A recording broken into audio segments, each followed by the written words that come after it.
அப்படிப்பட்ட ஒரு ஏன்னா நான் இந்த இடத்துல அவரை பற்றி நான் கலைஞர் ஐயாவை பற்றி ஒரு சில வார்த்தையை நான் சொல்லி ஆகணும். எம்ஜிஆருடைய தீவிர ரசிகன் நான், ஆனால் இவருடைய தீவிர பக்தன், இவருடைய தீவிர விசுவாசி நான்.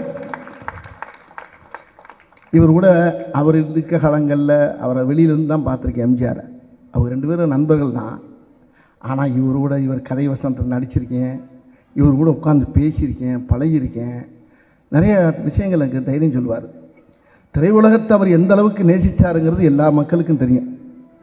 நான் அந்த கவிநடையில் பேச தெரியாது, என்னுடைய என்னுடைய என்னுடைய லாங்குவேஜிலே பேசுகிறேன். நான் அவர்கிட்ட போய் நான் சொன்னேன், திரையுலகத்தை அவர் எப்படி நேசித்தார், திரைப்பட கலைஞர்களை எப்படி நேசித்தாருங்கிறது எல்லா மக்களுக்கும் தெரியாது.